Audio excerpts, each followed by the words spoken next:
مساء الفل واهلا بيكم معانا في حلقه جديده من برنامج تيست درايف على دي ار ان 93.7. الكلمه تفرق. انا زي كل اسبوع معاكم محمد شتا، وان شاء الله النهارده هيبقى معانا شويه مواضيع لذيذه جدا. عندنا يعني في مواضيع لذيذه والمواضيع مش لذيذه قوي، يعني في الاثنين، عشان بس مع يعني ايه نجيب لكم من كل حاجه شويه.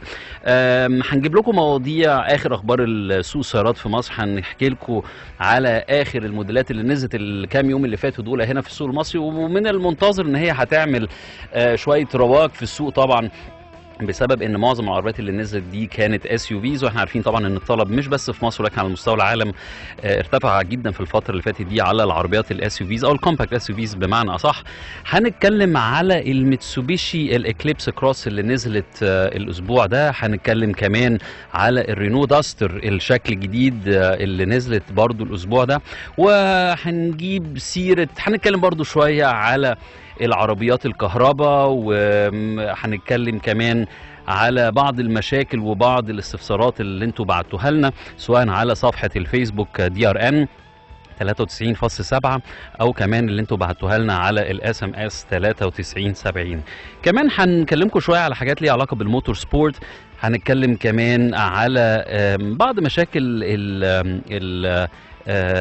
اللي كانت بتواجه العملاء بتوع فورد هنا في مصر. احنا الاسبوع اللي فات كان عندنا مداخله من الدكتور شريف بهجت والاستاذ محمد الوسيمي اللي هم اعضاء فورد فيوجن كلاب ايجيبت، وصراحه المدير الاقليمي لعبد اللطيف جميل اللي هم الوكيل الجديد لفورد في مصر الاستاذ طارق عبد اللطيف، صراحه عمل معانا مداخله وجاوب على كل الاسئله دي، وكان المفروض برضو كان حد من الفورد كوجا كلاب كان طلب مداخله وما لحقناهوش المره اللي فاتت عشان الوقت يجري مننا، كان عندنا مداخلات كتيره جدا ومواضيع كتير جدا المره اللي فاتت، ولكن هيبقى معانا مداخله من حد من ممثلي فورد كوجا كلاب بعد الفاصل ان شاء الله على طول. وطبعا لو الاستاذ طارق عبد اللطيف حابب يجاوب على الاسئله على الاستفسارات بتاعته طبعا تحت امره، علشان هو انا عارف ان هو بيحب يعمل مداخله نفس الجمهور في نفس الوقت. طيب مواضيع كثيره معانا النهارده، مواضيع شيقه. ما تنسوش طبعا هتبعتوا لنا كل الرسائل بتاعتكم على 9370 او ممكن تكلمونا من على اي موبايل على 1770، ولو عايزين تكلمونا من اي خط ارضي ممكن كمان تكلمونا على 0993 70. زي ما انتم عارفين البرنامج بتاعنا برنامج مخصوص وبيهتم الاهتمام الاول بتاعه المستهلك والمواطن المصري، وعشان كده احنا هنخليكم انتوا بقى اللي تقولوا لنا الترند في مصر رايح فين.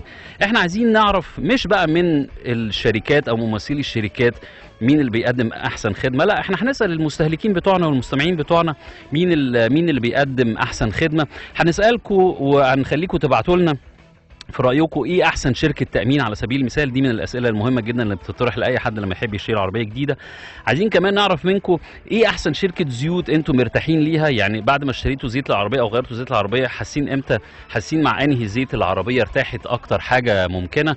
ابعتوا لنا ايه الانواع اللي انتم بتفضلوها، ايه الانواع اللي سببت لكم مشكله. كمان موضوع مهم جدا علشان عمل مشاكل لناس كتير جدا، موضوع البنزين. في طبعا كذا شركه في مصر نزلت انواع بنزين جديده زي ال 95 زي اللي نزل من شركه توتال او اللي نزل من اكسون موبيل.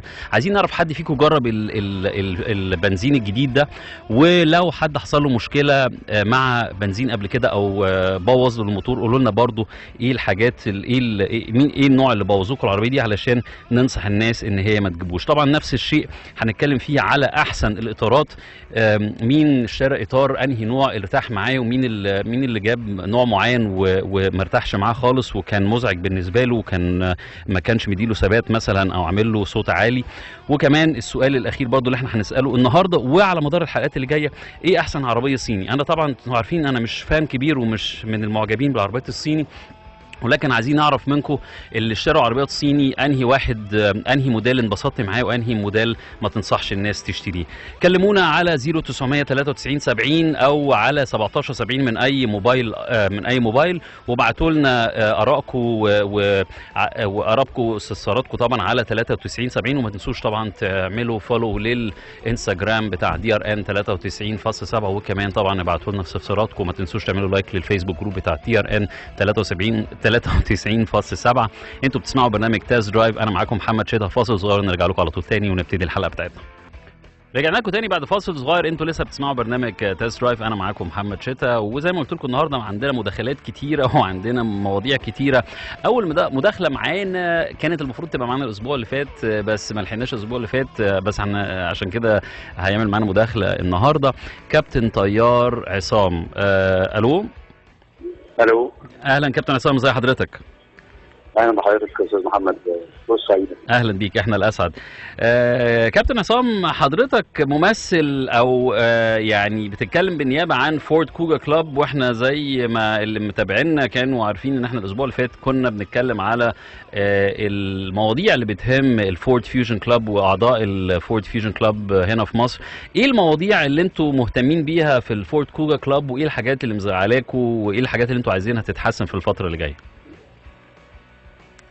مساء الخير الاول، وانا مبسوط ان انا بتواصل مع حد زي حضرتك خبير الله يخليك. المجال دوت، وكل الناس بتشهد كده. حضرتك مش في مصر بس، ده في الوطن العربي. الله يخليك يا كابتن عصام، ده من ذوقك بس. اشكرك ان حضرتك اديتني الفرصه دي. حضرتك عملت حاجه زي ما توكيل فورد الاستاذ عبد اللطيف المدير الاقليمي عمل حاجه جديده في السوق، وهي تفعيل او اهتمام بالسوشيال، كانت راديو او فيسبوك واتيفر او اي حاجه وسائل الخاصه بالسوشيال نتوركس يعني. تمام. وباعضاء الفورد كلابز بشكل عام، مش بس بالسوشيال ميديا بس. ايوه تمام بالظبط. هو الجروب بتاعنا اللي هو فورد كوجا اونرز ايجيبت ده، المهندس محي كان هو اللي اسسه، وبعدين انضم لنا كده قبل ما انا واحد منهم. وكان الغرض من الجروب هو الاول ان احنا نبتدي نعرف بعضينا ببعض، نبقى زي ايد واحده لو حصل اي مشكله. زي ما كنا بنشوف في الفترات السابقه، كان الواحد ممكن يروح توكيل يخبط راسه في الحيط ومحدش بيعمل له حاجه. فبقى حسينا ان في حاجه اسمها باور للسوشيال، اللي في التجمعات لو حاجات عامه نقدر بالتواصل مع التوكيل لو هو هيدي الفرصه دي نبقى نخدم بعضنا البعض. ده كان الهدف الاساسي.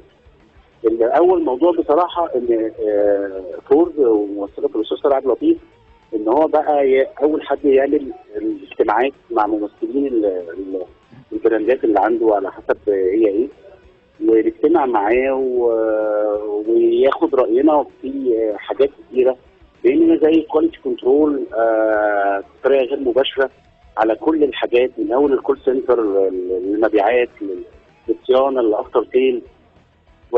والحمد لله ان هو كان بيبقى فيه ثقه لما بيبقى فيه دايما راي لينا سواء لمالك ونقف في الحق.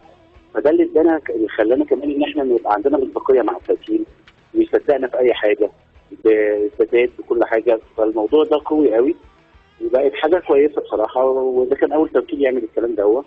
وكان بياخد راينا كمان ان احنا نعمل زي سيرفي على الموديلات اللي هي السنه اللي بعدها، ايه الموديلات اللي يعني مش عايزينه او عايزينه. طيب انتوا يبقى انتوا كده يا كابتن عصام، يبقى انتوا كده يا كابتن عصام، ده انتوا المفروض تبقوا مبسوطين كده، ما عندكمش يعني اي حاجه تشتكوا منها بقى طالما انتوا مبسوطين كده من التوكيل. انا هقول، انا دايما بقول الحلو الاول وبعدين في الاخر بقى هقول النقطتين اللي هم. طيب عايزين بقى نخش في الحاجات المهمه علشان نقدر نعمل تغيير، علشان بس طيب. الوقت ما يجريش مننا. خلاص، النقطتين اللي انا شايفهم طبعا زي ما قلت لحضرتك المقدمه دي كده تبين ان كله حلو. هو فعلا الكلام ده كان كله رائع، في زي اي حاجه وورلد وايد في اي مكان في الدنيا لو هيتوسع، لو كانت مؤسسه صغيره ومؤسسه كبيره لازم يواكب التوسع ده، توسع في كل الادارات، توسع في كل المراكز، توسع في الهيومن بين نفسهم كافراد شغالين في كل الحاجات، توسع وتطوير في اي حاجه. الموضوع ده انا مش حاسه قوي، يعني مش حاسه ان زي الموديلات اللي بتزيد ولسه في موديلات كمان هتنزل ما بقاش معاها نفس نسبه زياده المراكز. تمام. وبالتالي ده بيعود في الاخر ان هي تربعه في شغل. ما هو استحاله يكون في كام مثلا كان مكان بيعمل 100 شغلانه هيبقوا 1000 شغلانه في نفس المكان او في نفس الاماكن. يعني انتوا بتطالبوا انت بتطالبوا بمراكز صيانه اكتر علشان تقدر تفي بالمبيعات الزياده عندكم بالذات في الموديل كوجا طبعا تقصد. وهي دي اللي خلت ان احنا مثلا كنا بنقول التوكيل وصل لمرحله فوق 90%، دلوقتي احنا حاسين ان هو مثلا يمكن بقى برضه من احسن التوكيلات بس نزل ل 70% بسبب الجزئيه بتاعت اللي انا بقولها لحضرتك دي. دي لو اتحسن كان التطور في المراكز وكل حاجه يتواكب مع الكم اللي بيزيد فيه، وبالذات بسم الله ما شاء الله الفتره اللي فاتت دي، اكيد كانت المواضيع دي ما حصلتش، لا كانت بقت متناسبه، فكان هيفضل ثابت على نفس تمام. دي مشكله طبعا بتحتاج فلوس كتيره جدا، ودي المشكله العويصه عند توكيلات كتيره جدا، مش بس فورد. بس هنشوف لو فورد عندها رد على الموضوع ده. طيب هي طبعا في حاجه مهمه، ان في الناس اللي بتاخد توكيل معتمد لفورد، ممكن في الفتره دي انا ما استناش حد يجي يطلب مني، لا انا بسعى له. احنا كنا في اجتماع اخير من حوالي 4 شهور، فعلا الاستاذ طارق طمنا ان في مكان، انا طبعا مش هتكلم حاجات سر، يعني هو الموضوع ان المفروض في الاسماعيليه وفي الزقازيق مركزين جداد، وانا هسعى يوم الاحد، انا عندي مقابله هسعى معاه في حته في القليوبيه، حد فاتح مركز كبير وكان له خبره زمان من بقاله 20 سنه في فورد، وعنده جميع الاكويبمنت الاساسيه اصلا، يعني فدي انا هفتح الموضوع ده ان شاء الله. اعتقد ان يعني دي اكيد هيحلوها يا كابتن عصام، بس خلينا نخش في النقطه الثانيه علشان احنا عندنا اذان، فعايزين نلحق نشوف كل المشاكل اللي بتواجهكم كفورد كوكا كلاب. تمام. هو النقطه دي اللي انا قلت لحضرتك عليها الاساسيه بتعتمد عليها، بعد كده بقى اي حاجه ثانيه. تمام. التوسع والحته الجزئيه الثانيه بتاعت المتابعه بقى، المتابعه اللي هي زي الكواليتي كنترول في جميع الادارات. انا شايف ان هي لازم تفعل اكتر من كده، يعني خدمه الكاستمر مثلا في حد في الاداره هم فرد او فردين بس، مع كم العدد العربيات الكتير القديم مع الجديد، فردين مش هيلحقوا يواجبوا اللي هو التواصل مع العميل ويرجعوا يعملوا فيدباك للاداره ويرجع ياخد كمان الحل، فدي مهمه قوي. طيب بس دي الحاجتين اللي انا حابب ان اتمنى ان هم يتحسنوا. طيب تمام. في اي حاجه حلوه قبل ما ننهي، بس قبل ما نخش على الاذان عشان ما يبقاش كل حاجه نيجاتيف كده؟ اي حاجه حلوه، في حاجه حلوه ان فورد بصراحه لغايه دلوقتي في الجروب بتاعنا كفورد كوجا مفيش حد وصل لحاجه يخبط دماغه في الحيط. تمام. اي حاجه الاستاذ عبد اللطيف كان قال لنا اول ما اجتمعنا اول اجتماع، تمام، كل واحد يحاول ياخد حق من الاداره بالتسلسل القانوني. تمام يا كابتن عصام. لو وصل لحته مسدوده يتواصل معانا انا هحلها. ماشي. ولغايه دلوقتي الحمد لله الموضوع ده مفعل وناجح بنسبه 99%. تمام. ماشي. اشكرك كابتن عصام على المداخله بتاعتك والمعلومات المفيده دي. احنا للاسف داخلين على الاذان دلوقتي، وان شاء الله نتابع مع حضرتك ونشوف التطور في الفتره اللي جايه دي ان شاء الله. فاصل صغير وهنرجع لكم على طول تاني. كلمونا على ابعتوا لنا اس ام اس على 93 70، وما تنسوش تكلمونا على 17 70 من اي موبايل، او 0900 93 70 من اي خط ارضي. انتوا لسه بتسمعوا برنامج تاز درايف على DRN 93.7. رجعنا لكم تاني بعد فاصل صغير. انتوا لسه بتسمعوا برنامج تاز درايف على DRN 93.7. الكلمه تفرق. انا ما زلت لسه معاكم محمد شتا، ومعانا النهارده على الميكسر ويليام. الاسبوع اللي فات انا قلت لكم من شويه في الفاصل الاولاني ان كان في ايفنتات كتيره جدا اتعملت في الفتره اللي فاتت، وعربيات كتيره جدا نزلت السوق. وطبعا الكومباكت SUV سيكتور طبعا، او العربيات اللي هي الSUVs اللي هي المدمجه، هي اللي واخده يعني شريحه كبيره قوي من السوق. احنا حضرنا الاسبوع اللي فات كذا ايفنت، ولكن قبل ما اخش في الايفنتس وفي التفاصيل بتاعت العربيات ونسمع بعض المعلومات من المسؤولين عن الشركات دي، كنت لاحظت ان كان في ريكول واستدعاء رسمي شركه نيسان عملته اليومين اللي فاتوا دول. انا الصراحه كعبلت فيه بالصدفه، يعني احنا شركه نيسان ما بعتت لناش الريكول بتاعهم ده بشكل رسمي او بايميل. مش عارف، يمكن الماركتنج او الكوميونيكيشن ديبارتمنت. انا عارف ان هم كانوا من فتره مشوا الستاف كله او غيروا معظم الستاف، بس مش عارف بقى هم جابوا حد جديد للكوميونيكيشن ولا الماركتنج ولا لسه. يمكن هو ده السبب ان احنا ما جالناش البريس ريليز ده. عامه انا قريته في احدى المواقع هنا في مصر ان نيسان ايجيبت عملت ريكول للنيسان الكاشكاي، ودي طبعا هي حاجه محترمه طبعا ان طبعا شركه نيسان نفسها عملت استدعاء وبتحترم الناس وتقول لهم ان فعلا في عيب في العربيه. ولكن كان نفسنا ان الموضوع يبقى بشكل اوسع شويه في جرايد واسعه الانتشار وعلى مواقع واسعه الانتشار. وطبعا الريكول بتاع نيسان ده بالذات بتاع نيسان الكاشكاي طبعا هيبقى يعتبر، يعني لو الشركات التانية اللي منزله العربيات بتاعتهم دلوقتي زي ميتسوبيشي ورينو طبعا ممكن يستغلوا الموضوع ده ويبينوا ان العربيات بتاعتهم يعني في نفس الكاتيجوري نجري علشان طبعا ناس كتير هتتكلم على كاشكاي دلوقتي بطريقه مش ايجابيه قوي. ويا ريت لو سياده اللواء عاطف يعقوب برضو يعمل معانا مداخله ويقول لنا ايه بالظبط اللي حصل في الاستدعاء ده، علشان انا سامع كمان كان في استدعاء لمرسيدس الاسبوع اللي فات.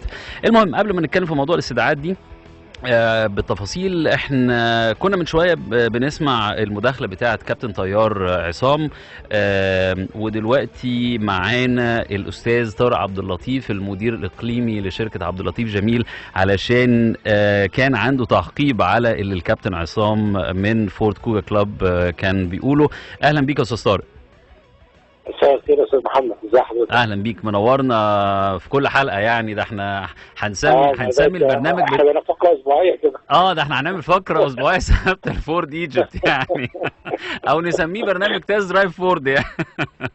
اهلا بيك يا استاذ طارق، وانا بحترم عند حضرتك والله اهتمامك مش بينا احنا كميديا يعني، ولكن انا بعتبرها شجاعه انك انت مش بس تواجهنا احنا كميديا، ولكن كمان انك انت تواجه التحديات او المشاكل اللي العملاء بتوع حضرتك والممبرز بتوع الفورد كلابز بيعملوها، علشان اعتقد ان ده كده بتحسسهم ان في حد فعلا مهتم بيهم وبيسال فيهم يعني. طبعا استاذ محمد، انا بشكر كابتن عصام على المداخله اللي سمعتها. وكابتن عصام من الناس اللي يعني اعتقد 23 ساعه من 24 ساعه راجل على تواصل مع عملاء كوجا اخرين، بيساعدهم، بيجاوب على استفسارات، يعني من قلبه الحقيقه. هو طبعا وباشمهندس محي، باشمهندس محمد روادي، وناس كتير الحقيقه من الادمنز بتوع كوجا جروب، زي ما كنا بنتكلم الاسبوع اللي فات على الفيوجن جروب، في جروبات ثانيه كمان. العلاقه بيننا وبينهم علاقه يمكن مش كلاسيكيه، علاقه تعاون. انا بالنسبه لي هم عينه ممثله لعملاء فورد، هتلاقي وبما ان هم يعني ممكن نفتح قناه اتصال مع بعض من اللي هم بيفكروا فيه ومقترحاتهم، نقدر في الاخر ان احنا نشتغل ونبني على حاجه اللي هي هم متوقعينها. نقدر ان احنا نعمل حاجه في الاخر بعد ما نتعب تبقى ماشيه دي اللي هم منتظرينها يعني.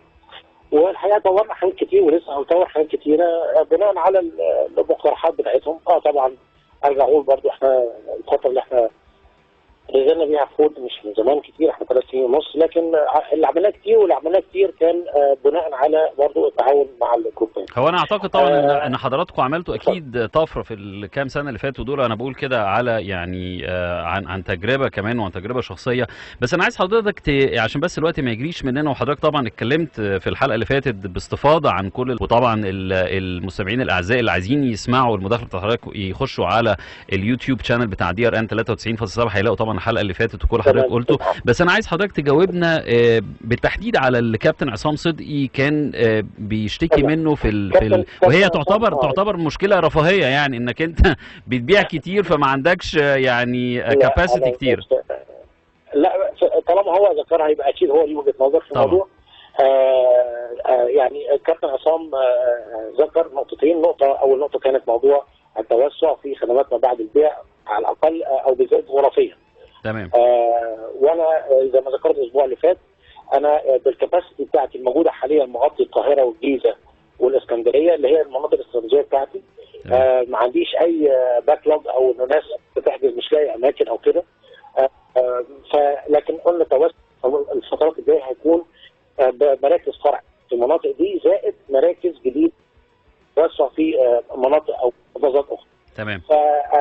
انا الكلام ده طبعا عشان كان طرحه من فتره، وانا قلت له انه فعلا مؤخرا انشانا وحده خاصه للتخطيط في السيل ده من شهر واحد فقط. الوحده دي بقت مستقله علشان تخوض مسيره في المرحله القادمه. ففي ناس بتدير الاوبريشن بتاع كل يوم، لكن في ناس مخصوصه دورها التجهيز لبكره بحيث انها تتوسع جغرافيا بالافتر سيل. تمام. والنقطه ذكرها كابتن عصام موضوع الكواليتي كنترول، هو برضو طبعا يمكن عمم شويه الموضوع على كل الادارات او كده، لكن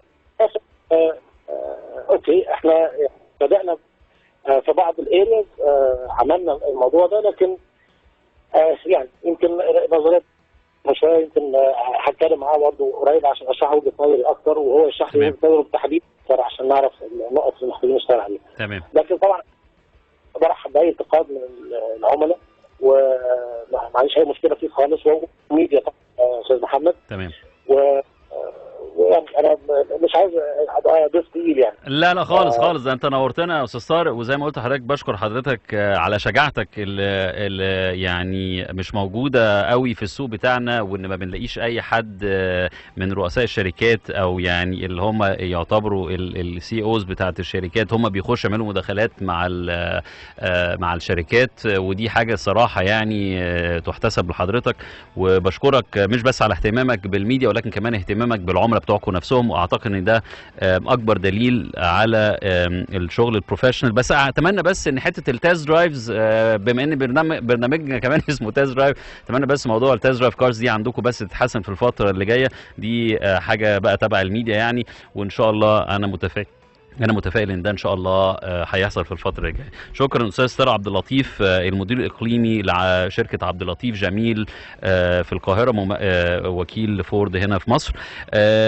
هنطلع فاصل صغير نرجع لكم على طول تاني. انتوا لسه بتسمعوا برنامج تاز درايف، انا معاكم محمد شتا. كلمونا على 0993 70 من اي خط ارضي او 17 70 من اي موبايل، او ابعتوا لنا رساله SMS على 9370. فاصل صغير نرجع لكم على طول تاني. بعد فاصل صغير انتوا لسه بتسمعوا برنامج تاز درايف على DRN 93.7. انا معاكم محمد شتا، واحنا النهارده زي ما قلت لكم الحلقه النهارده مليانه مداخلات واستفسارات واسئله احنا بنجاوب عليها، وحاجات احنا اتكلمنا عليها قبل كده الناس بتحب تشارك معانا وترد علينا فيها، سواء الحاجات اللي احنا بنتكلم فيها على العربيات او على الشركات بنفسها. اللي متابعينا اكيد خدوا بالهم من احنا من الحلقه اللي فاتت او اللي قبل اللي فاتت كنا بنتكلم على العربيات الكهربائيه بعد القانون الجديد اللي نزل، وطبعا حصل نوع من انواع الهايب والاهتمام يمكن مبالغ فيه شويه، ولكن اهتمام كبير طبعا بالعربيات الكهرباء. واحنا عملنا مداخله عمل معانا مداخله الاستاذ محمد بدوي اللي هو رئيس شركه ريفولتا، اللي هي داخله في السوق دلوقتي وحبت ان هي تاخد جزء من او شريحه من القطاع بتاع العربيات الكهرباء اللي في مصر. هو لسه ما ابتداش طبعا، هم زي الناس اللي كانت فاكره، هو قالوا لنا ان هم هيبتدوا يجيبوا العربيات دي من روسيا. احنا اتصل بينا واحد من المستمعين وحكى لنا على القصه بتاعته والاكسبيرينس بتاعته مع ريفولتا، واحنا حابين ان احنا نشارككم الاكسبيرينس بتاعته علشان يمكن التفاؤل الزياده عن اللزوم او الاوبتيميزم الزياده عن اللزوم نرجع نبتعد عنه شويه ونرجع للواقعيه شويه.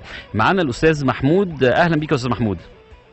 اهلا يا استاذ محمد، ازي حضرتك؟ اهلا، ازي حضرتك سمعت الحلقه اللي فاتت او اللي قبل اللي فاتت اللي احنا عملناها وكنا بنتكلم فيها عن عربيات الكهرباء وبالاخص شركه ريفولتا اللي هي المفروض بتستورد العربيات دي زي ما هم قالوا لنا من روسيا.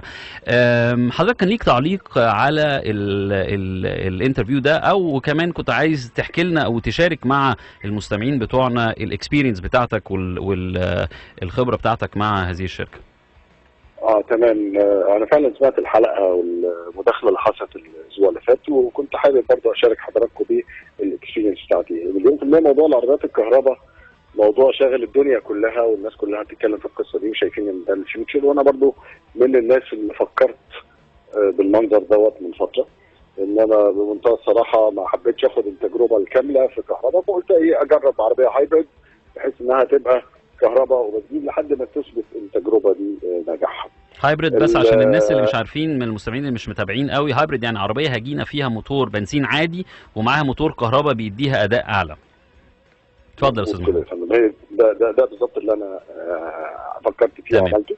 انا طول عمري لما بشتري عربيه دايما بحب اشتري من الوكيل او بشتري من حد ليه مرجعيه في العربيه ديت، لان حضرتك عارف العربيه حاجه بتعيش معاك عمر طويل، حاجه محتاجه حد ريلايبل، حد تثق فيه يبقى ورا العربيه الغلطه اللي انا عملتها هنا بصراحه ان لازم اعترف بخطئي في الموضوع ده، ان انا مشيت ورا كلام احد الاصدقاء يعني اللي هو كان بيكلمني عن شركه ريفولتا، وقال لي والله الناس ديت متخصصين بقى في المجال دوت وهم طالعين جامد في القصه ديت وكلام من ده. فما عملتش ريفرنس تشيك، ما حاولتش افهم اكتر عن الشركه اللي انا هروح استثمر معاها او انا هروح اجيب عن طريقها العربيه اللي انا عايز اجيبها. المهم اتصلت بيهم. للتوضيح بس يا استاذ محمود للساده المستمعين الاعزاء، حضرتك رايح تجيب العربيه بعيدا عن التوكيل، حضرتك رايح تجيبها من ريفولتا نفسها. مظبوط كده، قالوا لي ان ريفولتا هم متخصصين بقى، فانا ده الخطا اللي انا عملته، ان انا رحت بعيد عن التوكيل. تمام. ورحت جبتها عن، مع ان التوكيل انا بشتغل معاه او يعني ليا تعاملات سابقه، انما قلت بقى ده مجال الكهرباء ويمكن الناس دي فاهمه وتعرف تجيب بقى حاجه كويسه او حاجه احسن او سعر افضل او الكلام اللي انا كنت متخيله ساعتها. حضرتك قلت لي قبل الهوا يا استاذ محمود ان حضرتك بتتكلم على الباناميرا الهايبريد الاس اي اللي هي الفور اس، ودي على فكره وطبعا حضرتك يعني عشان بس الكلام يبقى محدد، حضرتك يعني جبتها عن طريق ريفولتا مش عن طريق اس ام جي تبع الاستاذ ابراهيم غطاس يعني. لا تمام. لا انا ما جبتهاش عن طريق الوكيل، انا جبتها تمام. او قلت كلمت ريفولتا قلت لهم انا عايز عربيه فلانيه، قالوا لي طبعا نعرف نجيبها. الكلام اللي انا بتكلم فيه على فكره بقاله النهارده احنا في الشهر ال 13 وحضرتك لسه ما استلمتش العربيه لغايه دلوقتي. انا تعاقدت معاهم في بدايه ابريل اللي فات على عربيه بمواصفات معينه، والعربيه اللي انا عايزها دي حضرتك بتبقى تحديد مواصفاتها بسيط جدا وسهل جدا، ان انت بتدخل على ويب سايت بتبني العربيه اللي انت عايزها عن طريق الكونفيجريتور، فانت بتتعامل بكود. تمام بقى، انا خدت الكود دوت يبقى ما فيش اي نوع من انواع المجال للخطا تمام في التنفيذ. تمام. فعملت القصه دي كلها واديتهم الكود فعلا، ادي الكود يا جماعه، دخلوا عملوا وات ايفر بقى انا مش عارف بقى شوب اراوند بشكل او باخر، ورجعوا قالوا لي فعلا ادي الكوتيشن اللي احنا بتاعت العربيه، ادي قيمتها، ادي المواصفات، ادي التفاصيل، ادي كل حاجه تمام زي ما احنا متفقين، والعربيه ميعاد استلامها في سبتمبر، وشروط الدفع بتمشي بالمنظر الفلاني، مش عارف 30% عند التعاقد، وبقيه البتاع لما العربيه تخرج من البرودكشن وقبل الاستلام. قلت لهم والله تمام زي الفل، ارتضينا بكل حاجه، ودفعت المقدم بتاع العربيه فعلا في ابريل اللي فات، وعلى اساس ان انا هستلم في بدايه شهر سبتمبر. ومن هنا بقى ابتدت سلسله من الاحداث الغريبه جدا اللي ما شفتهاش في حياتي بتحصل مع اي حد، يمكن يكون بعضها نتيجه ظروف حصلت، ممكن بعضها نتيجه اخطاء حصلت مع الديلر اللي هم بيتعاملوا معاه، اخطاء من عندهم، انما في الملخص هي بتقول انعدام في الاحترافيه بشكل جبار. لان من بعد ما خلصنا وعملنا دفعت الداون بيمنت، طب من فضلكم بعد عايز ايه؟ الكود اللي تعاقدتوا بيه على العربيه، انا اديتك الكود اللي انا عايزه بالمواصفات، اديني بقى الكود اللي طلع من اللي انت سلمته للمصنع او المصنع اداهولك للعربيه. فادوني الكود، فنمره واحد دخلت فوجئت ان في مواصفات مختلفه عن اللي انا طلبتها متعاقد عليها. تمام، فدي اول مرحله. ايه يا اخوانا ازاي الغلط ده يحصل؟ بصوا في الموضوع، والله ازاي معلش، احنا رجعنا للديلر وقال ان الخطا ده هو تسبب فيه وهو هيتحمل قيمته. فاول حاجه انت مدي مواصفات معينه، لقيت المواصفات اللي تم التعاقد عليها غلط. بعد كده واحنا ماشيين بقى، طبعا الوقت التسليم اما ابتدينا نقرب منه، يا جماعه الخير ايه الاخبار؟ معلش هيتاخر شويه، اصل الغلطه اللي كانت حصلت في الاول دي هتاخرنا اسبوعين. حاضر. اتاخرنا اسبوعين، لقيت نفسي في نهايه شهر سبتمبر المفروض استلم. ساعه الاستلام او وقت الشحن ما بسمعش من حد حاجه خالص، مفيش حد بيتواصل معايا، احاول اكلمهم، الوصول ليهم صعب برضه. لان بمناسبه الوصول انا عايز اسال حضرتك حاجه.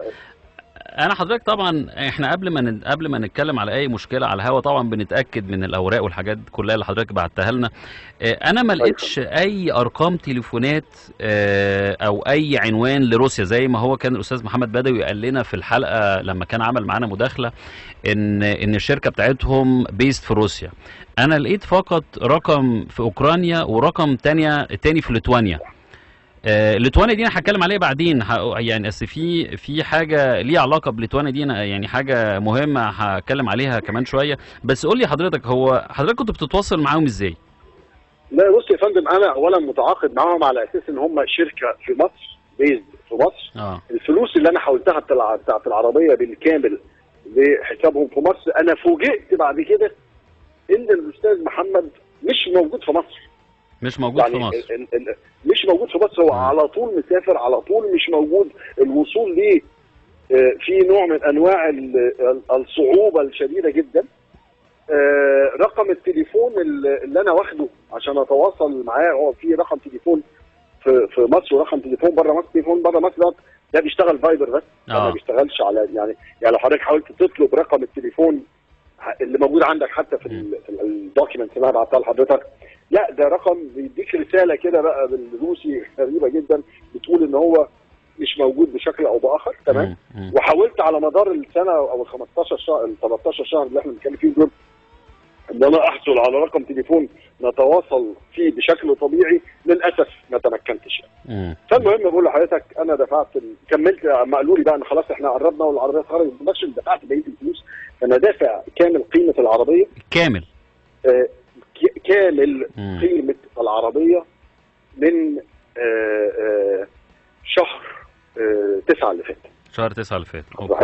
شهر 9 اللي فات، يعني احنا بنتكلم دلوقتي في 7 شهور تقريبا، 7 أو 8 شهور. قيمه العربيه مدفوعه بالكامل. المواعيد طبعا عماله تتاجل. فوجئت في الاخر قالوا لي خلاص العربيه طلعت وتمام وكله زي الفل وهتتشحن بكره.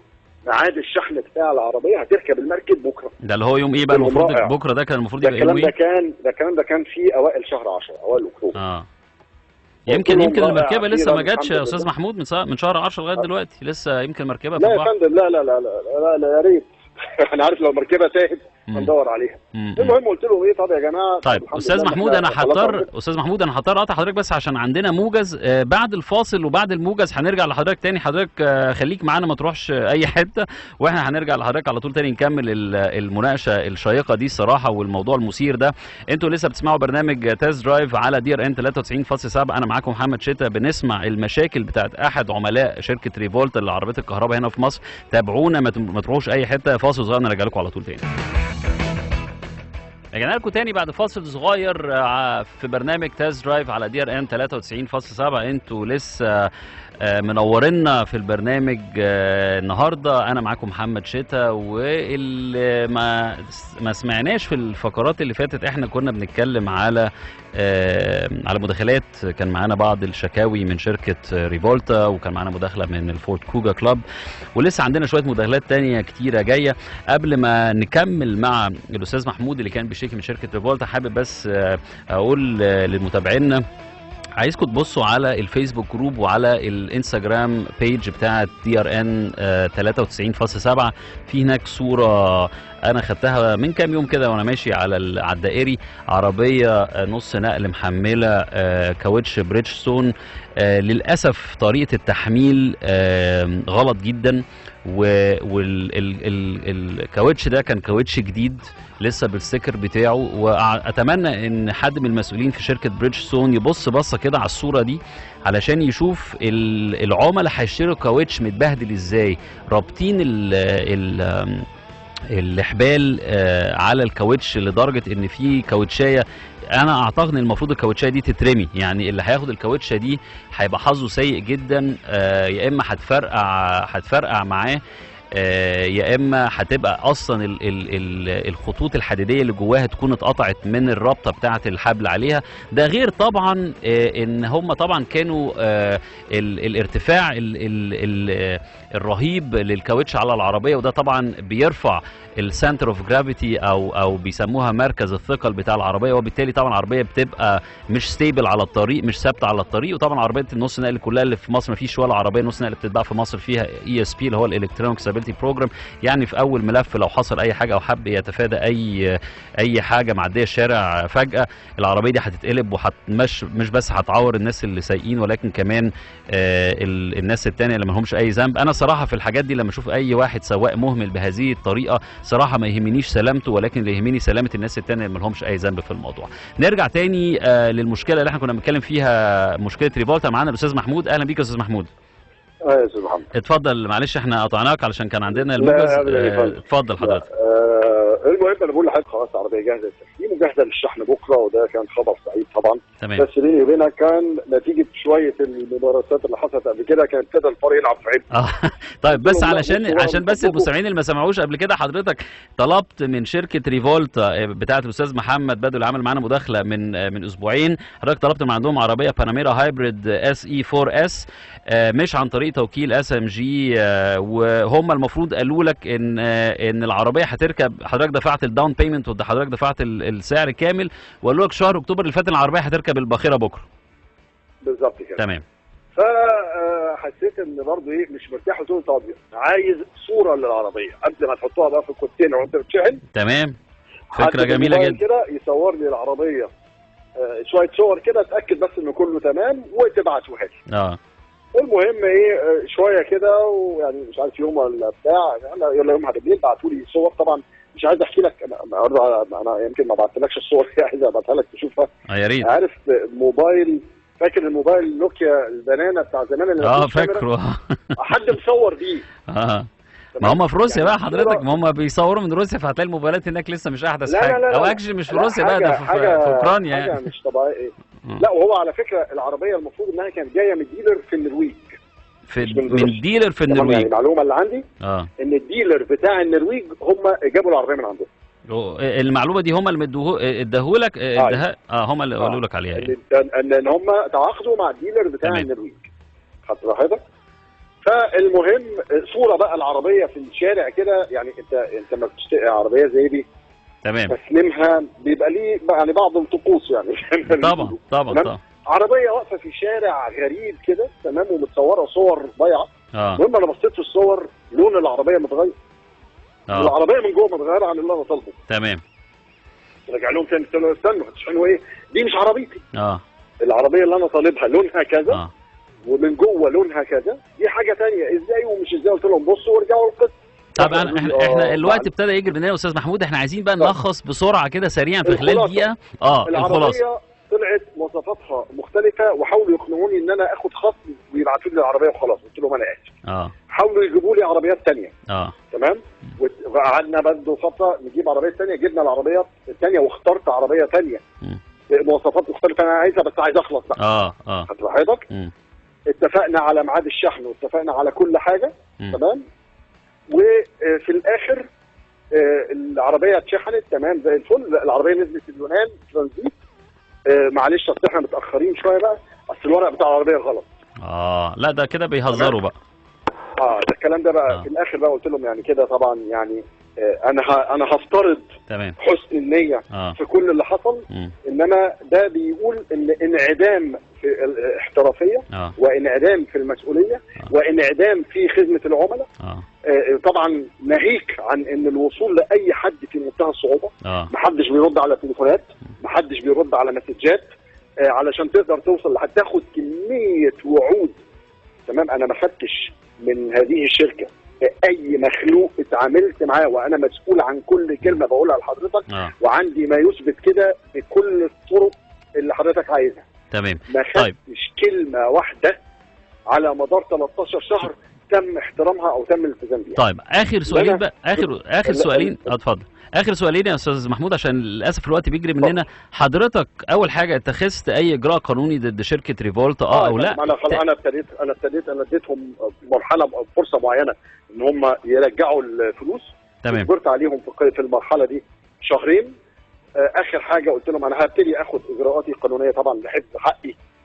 وعندي وابتديت فعلا في اجراءاتي القانونيه. تمام. قلت لهم انا برضو انا هعمل اي حد اعرفه او اي حد اقدر اوصل له بحيث ان انا اجنبه. تمام. ان هو يتعرض لتجربه زي اللي انا تعرضت لها، والتعامل مع حد بهذه يعني بعدم الاحترافيه للدرجه دي.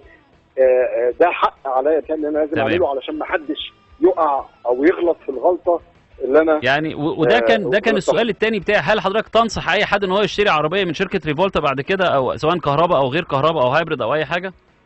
والله حضرتك اللي انا ما اقدرش انصح حد بقى يشتري ولا ما يشتريش. انا بقول الاكسبيرينس بتاعتي، وبقول ان انا تعرضت لتجربه في غايه السوء وانعدام الاحترافيه بشكل كامل وانعدام لخدمه العملاء معاهم على مدار 13 شهر للاسف. حاجه يعني استنفذت كل صبري بكل الطرق الممكنه. اللي عايز يتعامل معاهم يتعامل معاهم، هو حر. اللي عايز ياخد التجربه ياخد التجربه، هو حر. تمام. انما انا حق عليا ان انا اقول انها تجربه كارثيه بكل ما تحمله هذه المعنى من كلمه من معاني. تمام. انا بشكر حضرتك جدا استاذ محمود على المداخله بتاعت حضرتك دي. الاجابه كافيه تماما بالنسبه لنصيحه اي حد ان هو يشتري شركه اي عربيه كهرباء او هايبريد من سواء كهرباء او هايبريد او حتى عاديه من شركه ريفولتا. انا هنتابع مع حضرتك الموضوع ده، نشوف هتوصل فيه لفين ان شاء الله، وهنتكلم عليه تاني. وانا بشكر حضرتك ان حضرتك مش بس شاركتنا او وضحت لنا الصوره، عشان احنا طبعا كل العاملين في الاعلام في مصر كان عندهم بالذات المتخصصين، يعني كان عندهم علامات استفهام كبيره جدا حوالين الشركه دي، وهل هي فعلا هتفي بوعودها او لا.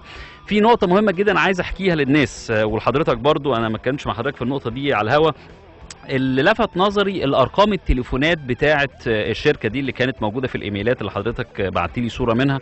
اول حاجه فيها رقم تليفون في اوكرانيا، ده مش مشكله مش هنتكلم فيه. هو كان بيقول لنا الاستاذ محمد بدوي كان بيقول لنا ان مقر شركه ريفولتا دي في روسيا. ما لقيتش انا اي رقم او عنوان لروسيا، ولكن اللي لفت انتباهي الرقم بتاع ليتوانيا. هو كاتب عليه انترناشونال، يعني مش كاتب عليه ليتوانيا. طبعا ليتوانيا دي حضراتكم بقى معروفه في المانيا دي ان ده الحرفيين بتاعه اوروبا كلها. بمعنى ايه؟ كل العربيات اللي بتتسرق في اوروبا او في المانيا عاده بتروح تتباع في ليتوانيا، او بتروح ليتوانيا علشان يتزور ارقام الشاسيات بتاعتها، وبعد كده يتم تصديرها وبالاخص لدبي والدول منطقه الشرق الاوسط يعني. وكمان كل العربيات اللي بتبقى عامله حوادث في المانيا او في فرنسا او في الدول اللي هي التصليح فيها غالي بيبعتوها لليتوانيا علشان تتصلح هناك برخص التراب وبعد كده ترجع. معنى كده ان معظم العربيات المستعمله اللي هتيجي من ليتوانيا هتكون عربيات احتمال كبير جدا عامله حوادث قبل كده، ومعظم العربيات الزيرو ممكن تكون مسروقه من المانيا اصلا. اشكرك تاني استاذ محمود على المداخله بتاعت حضرتك والتوضيحات دي. احنا هنطلع فاصل صغير. انتوا لسه بتسمعوا برنامج تيست درايف مع محمد شتا. ما تروحوش اي حته، انتوا منورين معانا على طول، راجعين لكم على طول بعد الفاصل. وتاني بعد فاصل صغير انتوا لسه منورينا هنا في برنامج تيست درايف على 93.7.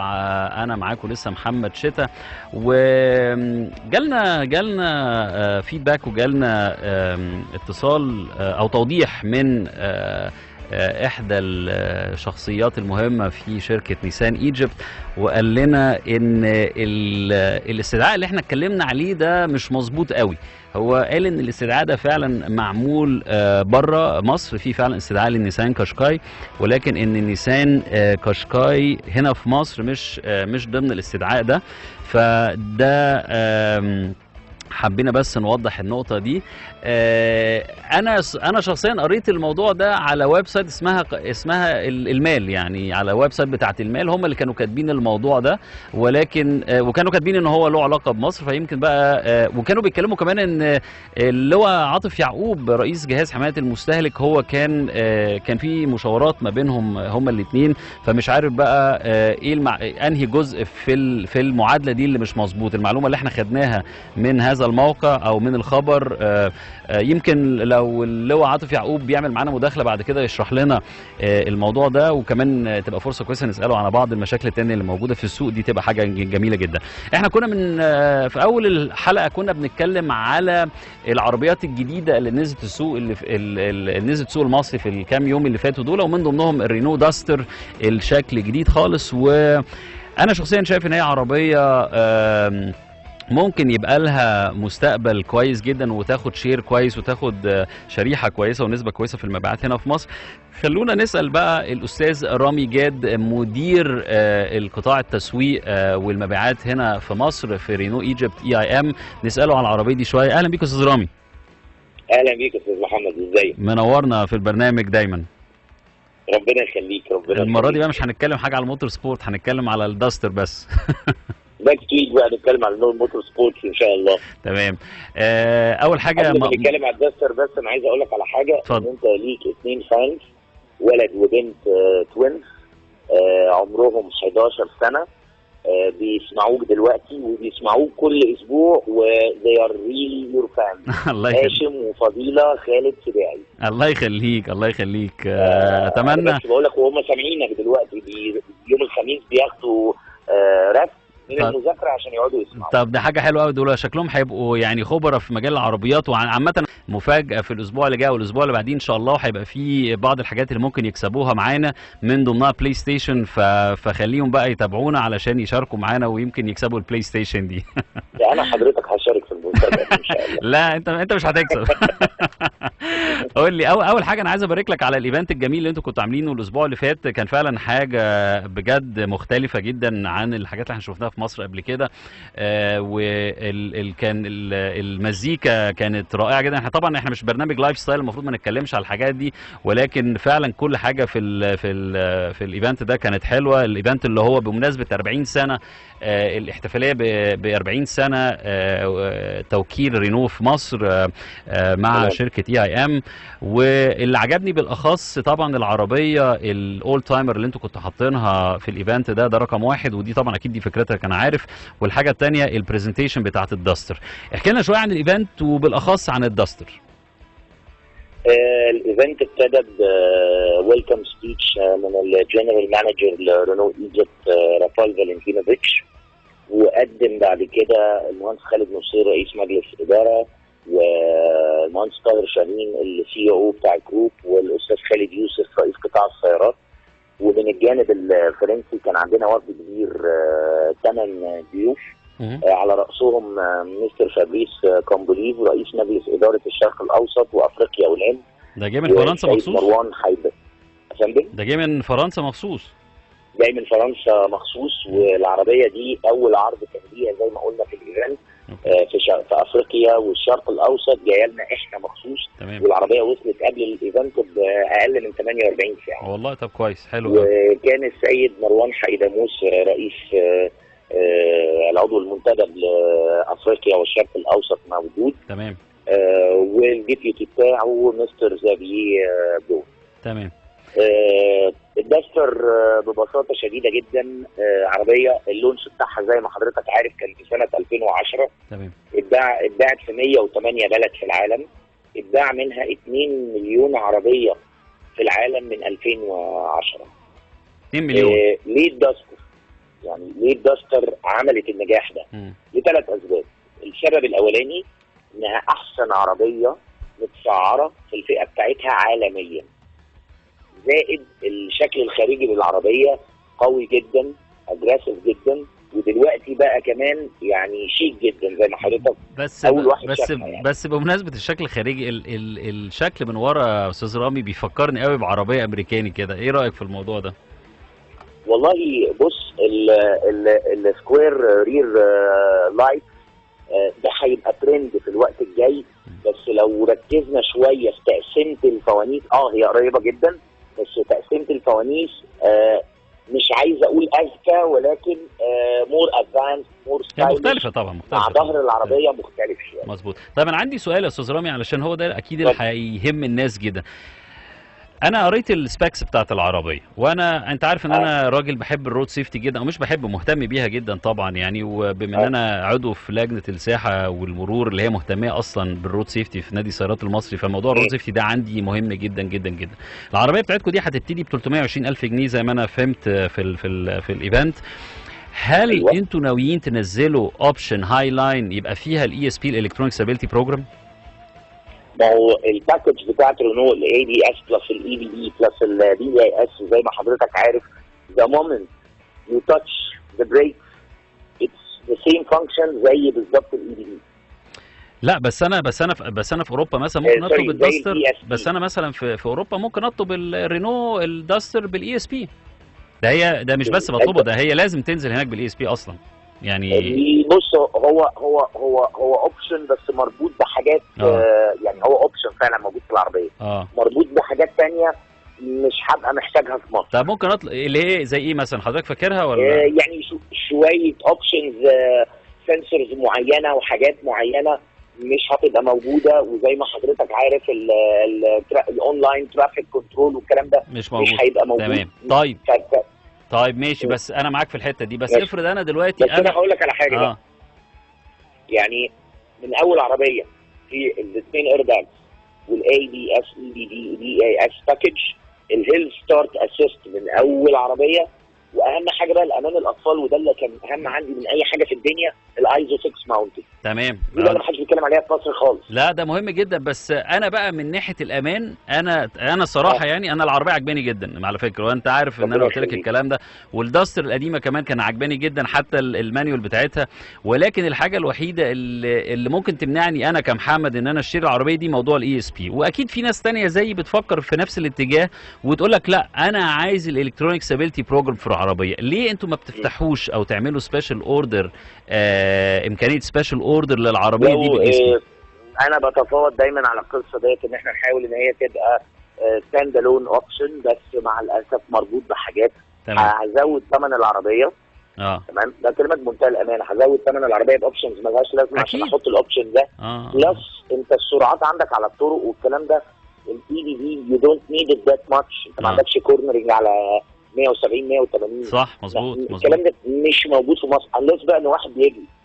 لا هو موضوع كورنينج طبعا مش محتاج، بس انا اعتقد برضه ان الاي اس بي ممكن يبقى مفيد قوي، بالذات انت عارف الطرق عندنا مش ممهده قوي. انت عارف في بعض العربيات النقل والاتوبيسات واقف الملف بتقوم موقعه كده سولار وجاز على الطريق. انا كل عربياتي الازاز بتاعها لازم ابقى عندي النقره البركه بتاعت العربيات. طبعا. عامه بص انا هقول لك على حاجه، انا قابلت الاستاذ مروان في دبي من فتره، وانا ان شاء الله في سفريتي اللي جايه لدبي هتكلم معاه ان هو لازم يشوف حل لمصر، ان هم يقدروا فعلا، ان كنتوا فعلا تقدروا تطلبوا الاي اس بي كاوبشن لوحده من غير ما يبقى مرتبط بحاجات تانية كتيره، عشان انا اعتقد ان الموضوع ده هيبقى مهم جدا. هتقابله اقرب من كده ان شاء الله، وهنقعد نتكلم فيه. طيب حلو جدا. اهم حاجه بقى احنا هنعمل تيست درايف بتاع العربيه دي امتى؟ علشان طبعا الفيصل في ان احنا ننصح بعربيه او لا هو موضوع التيست درايف.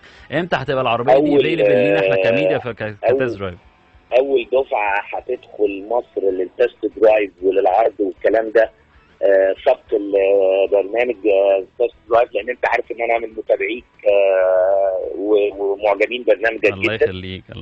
اول دفعه هتوصل قبل اخر 4. أيوة. وده جالي بيه كونفرميشن النهارده انا كنت اجازه ونزلت المكتب مخصوص علشان نشتغل في الموضوع دوت. اول دفعه هتوصل قبل اخر 4 وهيبقى فيها التست درايف، واوعدك ان انت هتكون من يعني البايونير والليدر في القصه دي. قبل اخر 4 ايه؟ قبل اخر 4. اول دفعه للمعارض واول دفعه للتست درايف. الدفعه اللي هتليها هتيجي في النص الثاني من 5 زي ما قلنا في الايفنت.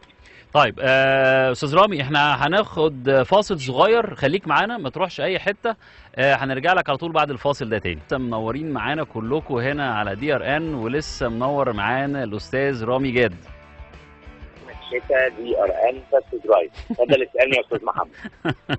اهلا بيك يا استاذ رامي. معانا تاني، معانا الاستاذ رامي مدير قطاع التسويق والمبيعات في شركه اي ام وكيل رينو في مصر. استاذ رامي، اهم حاجه بتهم الناس السعر بتاع العربيه السعر بتاعها ستارتنج من كام، والفئات بتاعتها كام؟ الرينو داستر الجديده اللي احنا بنتكلم عليها. العربيه رينو داستر الجديده اول حاجه المواصفات بتاعتها هتنزل 1600 115 هورس باور، 156 نيوتن عند 4000 نيوتن متر. لا دي واحده عند 4000 ار بي ام مش نيوتن متر. عند سوري الهورس باور عند 5500 ار بي ام. تمام. العربيه هتيجي اوتوماتيك از ستاندرد ايكويبمنت، وهتيجي 3 فيرجن. تمام. اول واحده اللي هي الفيجن فيها السيفتي اوبشنز اللي قلناها، بلس الفوج لايتس والسي شيك ليد لايتس والروف راكس والعجل مقاس 16 والليد انديكيتورز في المرايات وباور ويندوز قدام وسنترال لوك وتكييف وراديو سي دي بلوتوث وسنترال ارم ريست ورير فولدبل. دي اللي هي الفئه الاولى. دي الفئه الاولى اللي هتنزل ب 320,000 جنيه. تمام. وفي فئات ثانيه بقى بكام بقى؟ في فئتين تانيين اللي هي الدايناميك، دي هتبقى 4 اير باجز وكروز كنترول ورير باركينج سنسور وجنود 16 والاكسدامات لون الجسم، وهتبقى العربيه فيها نافيجيشن 7 بوصه و3 دي ساوند سيستم ودريكسيون جل. والفئه الثالثه هتبقى فيها زياده على كده مع الرير باركينج سنسور كاميرا وجنود 17 اللي هي الداستر سيجنتشر ستار شيب الوي ويلز اللي حضرتك شرفتنا وشفتها في الايفنت، وتكييف اوتوماتيك، وهتنزل كيلس انتري وستارت ستوب انجن. بس وقلنا دي بكام تاني يا استاذ رامي؟ والله الثانيه والثالثه احنا لسه ما حددناش السعر الفاينل بتاعهم، لان احنا لسه برضو بنتفاوض شويه مع رينو في السعر. علشان تعليمات المهندس خالد نصير رئيس مجلس اداره الجروب. زي ما حضرتك شفت العربيه الاولانيه اتحدد ب 320 وتش تقريبا، يعني تقدر تقول بالتكلفه ان هو طلب ان العربيه الداستر تبقى زي ما السلوجان كان بيقول من الاول شوكينجلي افوردبل. العربيه دي تبقى النهارده في متناول اي حد عايز يركب كروس اوفر من الفئه دي. تمام.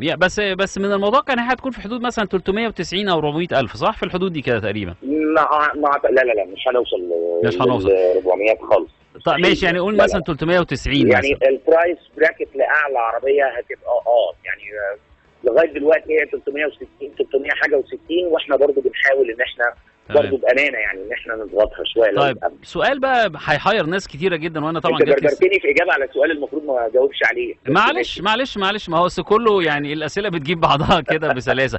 سؤال بقى طبعا عشان في ناس كتيره جدا بتسالني اشتري داستر ولا اشتري ميتسوبيشي اكليبس كروس، لسبب ان هم السعر طبعا الميتسوبيشي الاكليبس كروس بتبتدي من 400 تقريبا و20,000 او 450 لا 400 تقريبا 25,000 في الحدود دي كده يعني. يعني مش بعيده، يعني لو احنا بنتكلم على الهاي لاند بتاعت الداستر ممكن هيبقى في فرق 30-40,000 جنيه. انت رايك ايه؟ اروح للياباني؟ هي اصلا انا مش عارف هي بتتجمع فين، والله شكلها مش ياباني اصلا عشان هم ما جابوش سيره الموضوع ده في الايفنت. انت هي العربيه بالمناسبه الداستر دي بتتجمع فين اصلا الاول؟ عشان انا نسيت اسال. رومانيا. نعم رومانيا. في رومانيا. طيب انت سيبك بقى انك انت راجل بتاع رينو، يعني انت ايه شايف ايه اللي احسن، الميتسوبيشي اكليبس كروس ولا الرينو داستر؟ بص حضرتك العربيه الميتسوبيشي تقارن بعربيات ثانيه مش بالداستر، لان الداستر مش هتوصل للبرايس براكت زي ما قلت لحضرتك 360 300 حاجه و60 اعلى فئه اللي فيها كل الكلام اللي احنا قلناه. بس انت عارف يعني انت عارف العميل هنا في مصر يا استاذ رامي يعني ما بيدقش قوي، ما بيقارنش قوي كده في كل حاجه بقرا يعني يقول لك ده فرق 30-40 الف جنيه واجيب ماركه ياباني. لا هو الفرق احنا بنتكلم لو 300 حاجه و60 و425 بنتكلم الفرق يبقى حوالي 50-60 الف جنيه. ده رقم، ويعني بامانه ربنا انا ما شفتش لسه مواصفه العربيه، لان حضرتك عارف ان احنا خلصنا الايفنت وكان عندنا الوفد ده كله كان موجود لحد اول امبارح. مظبوط. انا لمحت بس على الفيسبوك كده السبيكس بسرعه. طب انا ما شفتهاش عشان اقدر احكم هي تتحط في انهي منطقه مع انهي عربيه، ما لحقتش بامانه. هو في واحد بعت لنا دلوقتي رساله واتكلم على منافس وانا لسه ما قريتش وما ذاكرتش. خلاص يبقى لينا مقابله ثانيه بعد ما نجرب العربيه، نعمل التست درايف بتاعها، نتكلم عليها بالتفاصيل هنا عندنا في مصر تزنقني بس انا بحبك. لوب عند بعضها يا استاذ رامي. عامه جات لنا مداخله كده على الاس ام اس دلوقتي بتقول لنا من شخص اسمه حسين، بيقول لنا اشتري الكاشكاي ما تشتروش اي حاجه تانية. ماشي طبعا كل واحد على حسب هواه وعلى حسب هو بيحب ايه. انا بشكر استاذ رامي جاد مدير قطاع التسويق المبيعات في شركه EIM وكيل رينو في مصر على المداخله المثمره بتاعته دي والمعلومات الغزيره اللي هو اداها لنا، وان شاء الله هنحاول نجرب الداستر وكمان الموديلات الثانيه بتاعت رينو قريب جدا، وهنجيب لكم التست درايفز بتاعتها هنا في البرنامج. انا حاليا لسه ابتديت امبارح التست درايف بتاع رينو الميجان ال 1.2 التوربو. صراحه وانا جاي هنا الاستوديو كنت متاخر وكنت دايس شويه بنزين، لا العربيه لذيذه يعني. المهم هنجيب لكم التست درايفز الكامله قريب جدا في الحلقات اللي جايه. انتوا لسه بتسمعوا برنامج تست درايف على 93.7. انا معاكم محمد شتا. ما تروحوش اي حته، اللي عايز يبعت لنا رسائل على الاس ام اس يبعتها لنا على 9370، اللي عايز يكلمنا من اي خط ارضي 0900 9370 ومن اي موبايل 1770. بعد الفاصل على طول هقرا كل المداخلات اللي جات لنا على الفيسبوك جروب بتاعتنا وعلى الانستجرام. ما تروحوش اي حته، منورين معانا على طول. رجعنا لكم تاني بعد فاصل صغير. انتوا لسه بتسمعوا برنامج تاست درايف على DRN 93.7. جات لنا شويه رسائل ليها علاقه بالحاجات اللي احنا كنا بنتكلم عليها. اخر رساله جات لنا من الاستاذ شادي كان بيتكلم على المقارنه اللي انا كنت عاملها، او السؤال اللي انا طرحته للاستاذ رامي جاد من شركه رينو لما كنت بساله ايه الاحسن، الرينو داستر ولا الميتسوبيشي الاكليبس كروس. اول حاجه طبعا هو كان بيقول لي الاستاذ شادي ان دول دي كاتيجوري ودي كاتيجوري تاني، وهو طبعا عنده حق ان دي كاتيجوري ودي كاتيجوري تاني. وطبعا الاكليبس كروس طبعا هي المفروض زي ما هو قال برضه في الرساله بتاعته ان هي تتقارن بالرينو كارجر. احنا كنا عارفين كده، بس احنا كان معانا الاستاذ رامي جاد وكنا بنتكلم على الداستر فقلنا ننكشه شويه كده على الهوا يعني. طبعا الاستاذ شادي كان بيقول لنا، الاستاذ شادي طبعا من المتخصصين في المجال بتاعنا في مجال السيارات، ومعروف يعني شخصيه معروفه جدا في السوق، فعنده طبعا باك جراوند وعنده شويه معلومات من السوق نفسها. هو كان بيقول ان العربيه الهاي لاين مش هتزيد باي شكل من الاشكال عن ال 370,000 جنيه. اتمنى ان ال 370,000 جنيه دول يبقى فيهم الهاي لاين اللي ممكن تطلب بيها بالاي اس بي برضه. وكان برضه الاستاذ شادي بياكد لنا 100% ان العربيه يابانيه 100%. عامه انا ما اتاكدتش من الموضوع ده، بس هو بيقول، والاستاذ ياسر برضه بيقول ان هي يابانيه. الاستاذ ياسر شعبان طبعا هو كان بيقول ان هي العربيه يابانيه 100%. جات لنا رساله برضه من الكابتن ناصر ابو هيف، بطل الراليات وبطل السباقات الاوتو كروس المعروف طبعا، وهو متابعنا على DRN وبعت لنا رساله ان هو مبسوط جدا وحابب جدا الكونفرزيشنز والمداخلات والمناقشات اللي احنا عندنا على الهوا. اشكرك يا ناصر، ودايما مبسوطين، او انا كمان شخصيا مبسوط انك انت متابعنا، واتمنى كنت تكون مستمتع بالبرنامج. جالنا في بقى مداخلات معانا على الفيسبوك جروب بتاع DRN. احنا كنا سائلين السؤال ايه احسن عربيه صيني انت بتحبها، وايه احسن عربيه صيني انت بتنصح بيها. فالمستمع محمد حسن او المتابع عندنا على الفيسبوك جروب محمد حسن بيقول ان البريليانس الكروس افضل السيارات الصينيه في مصر. ماشي يا محمد، بتقول كده بناء على التجربه بتاعتك. انا شخصيا في الفتره اللي فاتت يعني مش مبسوط قوي من الافتر سيلز او الكاستمر سيرفيس بتاع بريليانس او من المانجمنت بشكل عام بتاع البافاريه، ولكن هم فعلا انا فاكر زمان لما كانت بتجي لنا مشكله كانت بريليانس زمان، الكلام ده في البرنامج الاولاني سنه 2012، كانوا فعلا بيخلصوا المشاكل بسرعه جدا. اول لما حد من عملاء نيسان اول لما حد من عملاء بريليانس كانوا بيبعتوا لنا الشكوى. عندنا كمان مداخله من الاستاذ حسين علي على الصوره اللي احنا كنا حاطينها بتاعه الكاوتش. العربيه النص نقل محمله كاوتشات بريدجستون وبتوديها من المخزن للوكيل ولا هو رابر يعني، او لمحل الكاوتش يعني. استاذ حسين علي كاتب اللي بيحصل من عربيات الخشب في طريق العجمي وعربيات الخضار في الصحراوي مصيبة أكبر وسبب حوادث كتير. عندك حق يا حسين، أنا معاك تماما، وأعتقد أن ده تقصير جدا من الجهات الرقابية ومن إدارة المرور، يمكن في متابعة المخالفات على الطريق. وأعتقد أن مفيش أي بلد في العالم فيها كم التسايب اللي موجود عندنا على الطريق. أنا من كام يوم كنت ماشي لقيت واحد راكب عربية سوبارو XV وقعد ابنه قدامه على حجره. وقفته، او مش وقفته يعني، ناديت عليه كده من على جنب قلت له ابنك لو الاير باج ده فتح انت هيتعور وهتبهدل ابنك ومش عارف ايه. ضحك كده وقال لي حاضر حاضر عندك حق. وبعدين انا قعدت اتفرج عليه كده، شفته هيعمل حاجه ولا حاجه، ما عملش اي حاجه. ده وكان ماشي على طريق الفيوم يعني. بالصدفه كنت بتكلم مع زميلي معتز عاطف.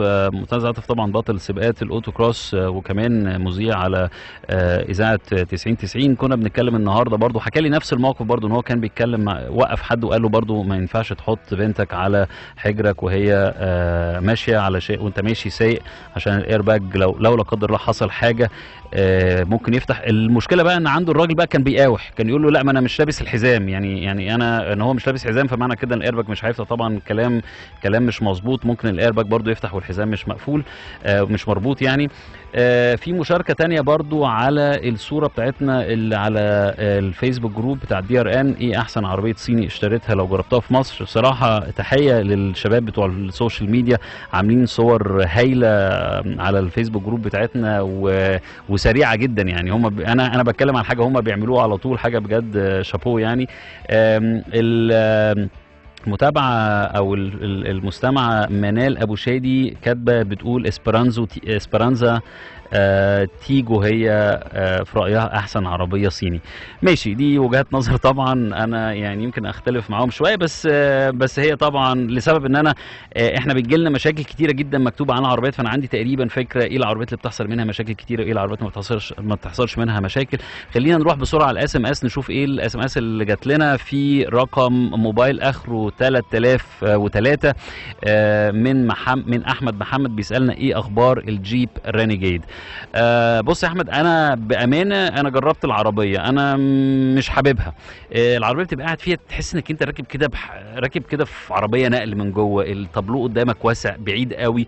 الفيزيبيليتي الرؤيه من وانت سايق لورا او لقدام مش حلو. يعني انت لو انت بتركن وبتبص لورا وراجع بظهرك مش هتشوف الحاجه اللي وراك كويس قوي بسبب الديزاين بتاع العربيه بتاع المقصوره. وكمان لو انت ماشي قدام في عندك البيلر اللي هم الاي بيلر اللي بيسموه اللي هو القايم القداماني اللي عند البرابريز القداماني برده مش بيبين. فانا شخصيا مش من محبين العربيه دي. وطبعا بالاضافه طبعا ان في الفتره اللي فاتت كانت سمعه جيب والافتر سيلز بتاع جيب وكرازا بشكل عام ما كانش مظبوط. يمكن عبد الرحمن سلطان السي او الجديد يعمل فرق كبير في الفتره اللي جايه، اتمنى ذلك. ولكن يعني في الفتره اللي فاتت ما كانتش سمعه الافتر سيلز بتاع الجيب كويسه قوي. ولكن طبعا معروف ان الجيب رينيجيد هي والفيات 500 بعض التجار كانوا بيبيعوها ب 50 و60 الف جنيه تخفيض عن السعر الرسمي. احنا قربنا نخلص، وقتنا قرب يخلص طبعا في الحلقه النهارده. الوقت جري مننا كالعاده. كان عندنا مواضيع كتير كنا لسه عايزين نتكلم فيها بس ما لحقناش، بس ان شاء الله ملحوقه المره الجايه. زي ما انتم شايفين في عربيات كتيره جدا من حجم الاس يو فيز في الفتره اللي فاتت تم الافصاح عنها وتم اللونش بتاعها هنا في مصر، زي الرينو داستر والاكليبس وغيرها كمان. اعتقد ان الفتره الجايه هتبقى في منافسه شديده جدا في قطاع الاس يو فيز، واحنا هنعمل كل التست درايفز بتاعت كل العربيات الاس يو فيز والكومباكت اس يو فيز هنا، وهنوريك الفيديوهات بتاعتها كمان على دي ار ان. خلوكم معانا دايما، تابعونا على السوشيال ميديا، على الفيسبوك وعلى الانستجرام وعلى السناب شات وطبعا الفيسبوك طبعا. انا كنت معاكم محمد شتا، انتوا كنتوا بتسمعوا برنامج تاز درايف على دي ار ان 93.7. ان شاء الله اشوفكم الاسبوع اللي جاي. اتمنى لكم ويك اند سعيد، وما تنسوش تربطوا الحزام وتسوقوا على مهلكم دايما، وكنتم منورين معانا كالعاده. اشوفكم ان شاء الله على خير الاسبوع الجاي.